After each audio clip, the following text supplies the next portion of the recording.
Aidan Lamont from SHC TV today. I'm very lucky to be joined here in Manchester for the first time by Eddie Hearn. Eddie, how are you doing today? Doing fantastic, thank you. Looking forward to a big show on Saturday. Definitely. So obviously, on Saturday, massive card at the Co-op Live Arena.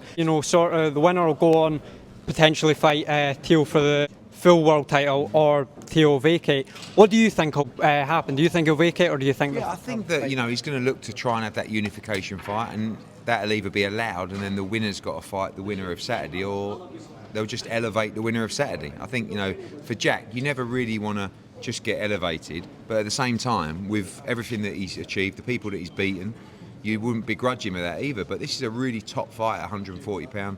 Barbosa's 31-0. It's number 1 v number 2. It's a great fight. Definitely. Obviously, next week, you'll be out in Saudi Arabia for Biterbia Bivol 2. Probably the best card in the world, I'd say, in history. Sort of talk to me about that main event. How do you sort of see it going? Well, it's a dangerous fight, as was the first one. I think, Biterbia will probably try and start faster. I thought Bivol won last time, but he did lose 10-11-12, and he's got to make sure that he maintains that pace and that discipline, and make sure that he keeps throwing in the final stages. It's dangerous because when you throw with Biterbiev, you really, he throws with you. So it's hard to do that and not get nailed. It's a very dangerous fight, but I believe Dimitri will win on points. What do you think Dimitri can maybe change from the first fight going into the second fight? Do more late on. I felt like for the first 9 rounds, his game plan was absolutely perfect. And if he can maintain that for the 12, I think this time we'll get a decision. Obviously, I imagine there will be a lot of talks next week in Saudi Arabia for what could potentially be next. One of those names I imagine would be Anthony Joshua. What's the sort of latest update on him? Nothing really. I think we're going to wait and see what happens next week in Riyadh, and then go from there. Expect him to fight in June. Just getting back in the gym now, and looking forward to a couple of fights this year.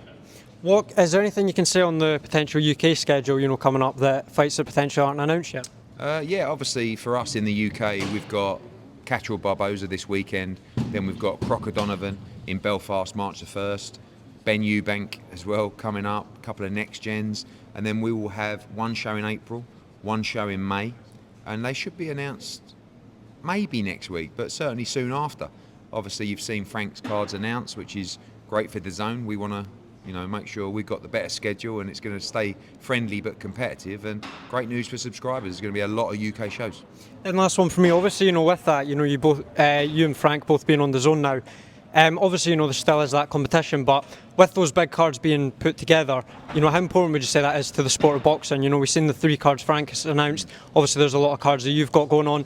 How important would you say that is in boxing for everybody to work under one banner? Yeah, I mean, it's quite weird that we're all on DAZN, because on one hand, we want to produce the better schedule, but also I'm looking at his schedule, particularly the heavyweight fight, and going, well, that's a good night. Oh, great, it's on DAZN as well.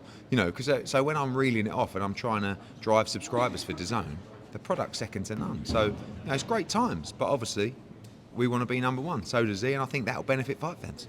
Definitely. And then last one for me, Eddie. I'm going to ask you to sell this fight of the weekend in one word. What's that one word? One word is supremacy. The chase for supremacy at 140 pound. One of Britain's top pound-for-pound fighters in Jack Catterall. Always in great fights, and a brilliant domestic undercard as well. Great night of boxing in Manchester. Definitely, Eddie. I really appreciate your time, mate. Thank you so much.